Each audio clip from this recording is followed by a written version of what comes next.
Hi students. मैं कमल खजूरिया आपका teacher.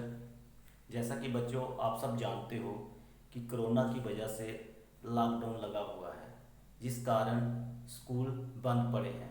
Teachers और स्टूडेंट्स का आपस में इंटरेक्शन नहीं हो रहा है, जिस कारण बच्चों के अंदर कई सारे डाउट्स हैं। और आज मैं कोशिश करूँगा अपने वीडियो के द्वारा कि स्टूडेंट्स के उन डाउट्स को दूर कर सकूँ। तो बच्चों, आज का जो मेरा सब्जेक्ट है वो इंग्लिश है और जो टॉपिक है वो अल्फ़ाबेट है। जैसा कि बच्चों आप सब जानते हो, किसी भी भाषा का जो सबसे छोटा यूनिट होता है वो होता है वर्ण। क्या होता है वो? वर्ण या वर्णमाला। और इसी वर्णमाला को इंग्लिश में हम बोलते हैं अल्फ़ाबेट। क्या बोलते हैं? अल्फ़ाबेट। अब प्रश्न ये उठता है कि अल्फ़ाबेट होते क्या है, अल्फ़ाबेट का मीनिंग क्या है। जैसे हम सारे आप सब बच्चों ने बचपन से लेकर नर्सरी से लेकर आपने क ख ग ए बी सी डी, या जो पंजाबी पढ़ते हैं बच्चे उन्होंने पंजाबी के जो अल्फ़ाबेट हैं वो पढ़ते हैं, या कोई किसी भी भाषा के अल्फ़ाबेट पढ़ते हैं लोग। लेकिन जो बच्चे हैं उनको ये पता नहीं है कि वर्णमाला होती क्या है, अल्फ़ाबेट होते क्या हैं। तो आज मैं कोशिश करूँगा आप सबको ये बताने की कि अल्फ़ाबेट होते क्या है, इनका अर्थ क्या है, ये शब्द कहाँ से आया, ये शब्द किस भाषा से आया। तो बच्चों आओ हम शुरुआत करते हैं कि जो अल्फ़ाबेट शब्द है, ये शब्द, ये वर्ड ग्रीक भाषा से लिया गया है। ग्रीक भाषा का जो शब्द है अल्फ़ाबेटोस, अल्फ़ाबेटोस, इस शब्द से अल्फ़ाबेट बना है। और जो अल्फ़ाबेटोस शब्द है ये दो शब्दों को मिलकर बना है। अल्फ़ा जिसका अर्थ होता है द बिगिनिंग, मतलब शुरुआत, आरंभ, आगाज, और बीटा इसका अर्थ होता है the second of many things, कि बहुत सारी चीज़ों में से दूसरा।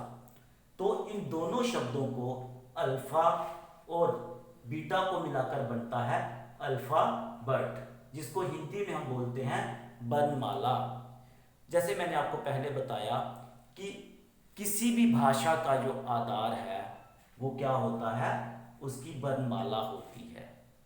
और चाहे दुनिया की कोई भी भाषा है उसका जो आरंभ है वो अल्फ़ाबेट से ही होता है। हम दूसरे शब्दों में कह सकते हैं कि alphabet is the smallest unit of any language, कि किसी भी भाषा का सबसे जो छोटा यूनिट है वो अल्फ़ाबेट होता है। अब मैं आपको सरल शब्दों में, इजी लैंग्वेज में जो अल्फ़ाबेट है इसका जो अर्थ है वो बताने की कोशिश करूँगा। जैसे कि a set of letter in a fixed order that you see when you are writing a language। एक बार मैं दोबारा पढ़ता हूँ, रिपीट करता हूँ। a set of letter in a fixed order that you see when you are writing a language। मतलब अर्थात कि कई सारे अक्षरों का एक समूह, कई सारे अक्षरों का संकलन, या कई सारे जो वर्णों का संकलन जब आप लिखते हो, जिनका प्रयोग करते हो, उन्हें हम अल्फ़ाबेट कहते हैं। या दूसरे शब्दों में हम कह सकते हैं ए सेट ऑफ लेटर्स और symbols in a fixed order used to represent the basic set of speech sounds of a language. मैं एक बार दोबारा बोलता हूँ। अ सेट ऑफ लेटर्स और symbols in a fixed order used to represent the basic set of speech sounds of a language। मतलब कि वर्णों का या कई सारे अक्षरों का समूह जो एक फिक्स ऑर्डर में होता है और जो भाषा की ध्वनियों को रिप्रेजेंट करता है। जो भाषा की साउंड्स हैं उनको रिप्रेजेंट करते हैं, उन्हें हम अल्फ़ाबेट कहते हैं। जहाँ एक सिंपल सी जो डेफिनेशन है वो ये हो सकती है, N alphabet is a collection of letters. मतलब जो अल्फ़ाबेट हैं वो कई सारे जो वर्ण हैं उनकी जो कलेक्शन होती है उसे हम अल्फ़ाबेट कहते हैं। तो बच्चों, मेरे ख्याल से आपको जो अल्फ़ाबेट का जो मीनिंग है, जो इनका अर्थ है, वो काफ़ी हद तक स्पष्ट हो गया होगा। एक बार दोबारा हम इसको समराइज करते हैं कि जो अल्फ़ाबेट को हिंदी में वर्णमाला कहते हैं।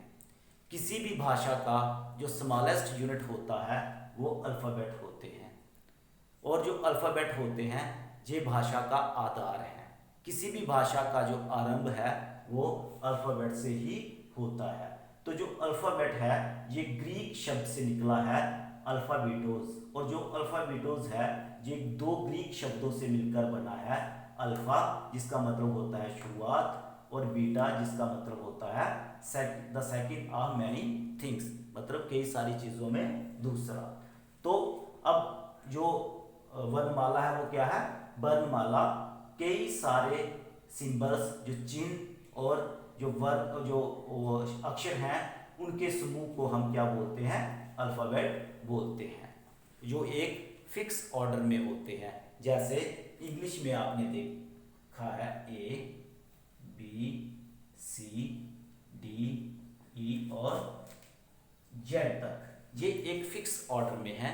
ये सारे जो अल्फ़ाबेट्स हैं ये एक फिक्स ऑर्डर में हैं, और ये साउंड्स को रिप्रेजेंट करते हैं, डिफरेंट साउंड्स को, डिफरेंट ध्वनियों को रिप्रेजेंट करते हैं, जो इंग्लिश के अल्फ़ाबेट हैं। और जो बाकी भाषाओं के अल्फ़ाबेट्स हैं वो भी विभिन्न प्रकार की जो साउंड्स हैं, ध्वनियाँ हैं, उनको रिप्रेजेंट करते हैं। तो मेरे ख्याल से बच्चों आपको अब समझ आ गई होगी कि अल्फ़ाबेट्स क्या होते हैं। अब हम देखते हैं इंग्लिश के अल्फ़ाबेट्स। जैसे कि आप सब, मुझे पता है, हम नर्सरी से ही बच्चों को अल्फ़ाबेट सिखाते हैं, बच्चों को वर्णमाला सिखाते हैं, लेकिन कई सारे बच्चों को पता ही नहीं है कि अल्फ़ाबेट्स का अर्थ क्या है। तो जैसे कि हम इंग्लिश की बात करते हैं,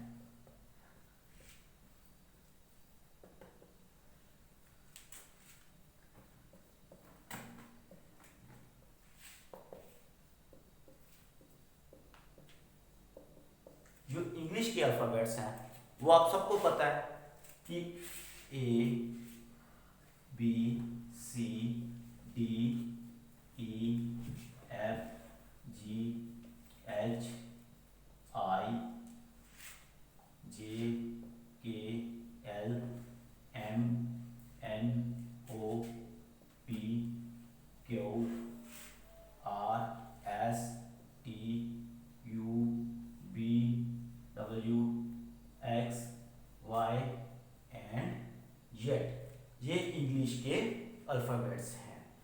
तो इंग्लिश में टोटल 26 अल्फ़ाबेट्स हैं। कितने अल्फ़ाबेट्स हैं? 26।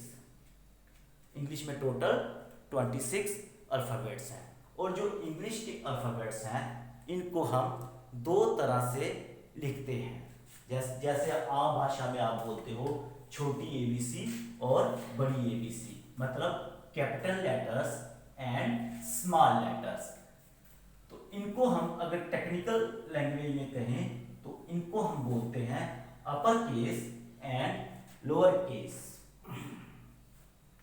जो कैपिटल लेटर्स होते हैं इनको हम बोलते हैं अपर केस, जो आप इस प्रकार से लिखते हो A B C D E F and so on. और जो स्मॉल लेटर्स होते हैं उनको आप बोलते हो लोअर केस, उनको आप बोलते हो लोअर केस, जो आप इस तरह से लिखते हो A B C D E F and Z. जो ये वाला है इसको आप बोलते हो अपर केस, और ये वाला है इसको आप बोलते हो लोअर केस। तो हम जो इंग्लिश अल्फ़ाबेट्स हैं इनको दो मतलब टू टाइप्स जो हैं उस प्रकार से लिख सकते हैं, दो तरह से लिख सकते हैं, एक अपर केस में एक लोअर केस में। अब बच्चों मैंने एक वर्ड बार बार यूज किया है, लेटर्स। तो आपको यह भी पता होना चाहिए कि लेटर्स क्या होते हैं, कि लेटर्स क्या होते हैं, लेटर्स का मतलब क्या होता है। मैंने बार बार लेटर जो शब्द है इसका प्रयोग किया, तो मतलब स्वाभाविक है कि आपके मन में ये प्रश्न आया होगा कि लेटर्स क्या होते हैं, कि अल्फ़ाबेट और लेटर में क्या अंतर है, मतलब डिफरेंस बिटवीन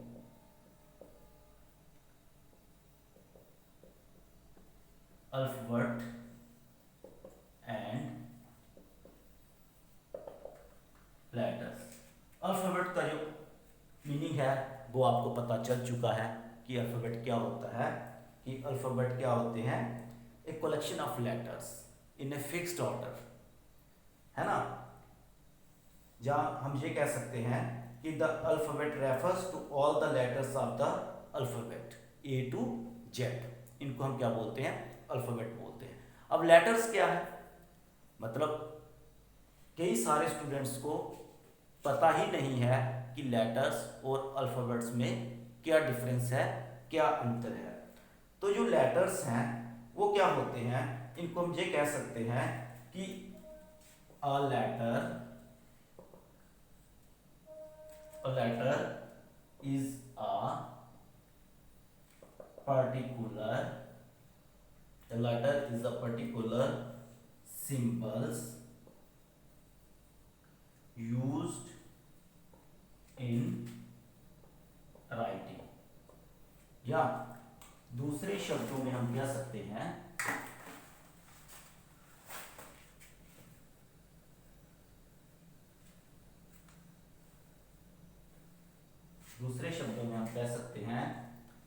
कि लेटर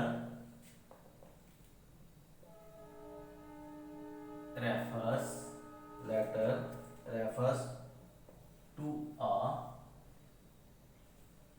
single symbol within, हम ये कह सकते हैं कि letter refers to a single symbol within the alphabets, जैसे कि A is a letter, B is a letter and C is a letter. मतलब अल्फाबेट में जब हम किसी सिंगल अल्फाबेट जो है उसे हम क्या कहेंगे, लेटर कहेंगे। जैसे हम बात करेंगे कि A B C D E F G H I J K is a letter, A is a letter, C is a letter, A B C D and so on up to Z, they are alphabet because they are in fixed order.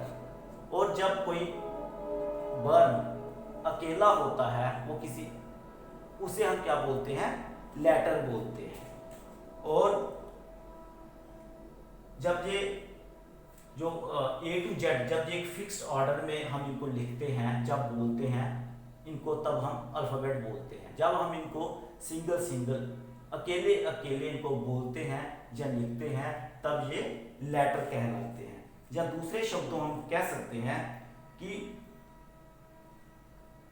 A to Z together they form alphabet, singly they are letters. मतलब जितने भी alphabets हैं ए to Z, ये क्या हो गए, they are alphabets.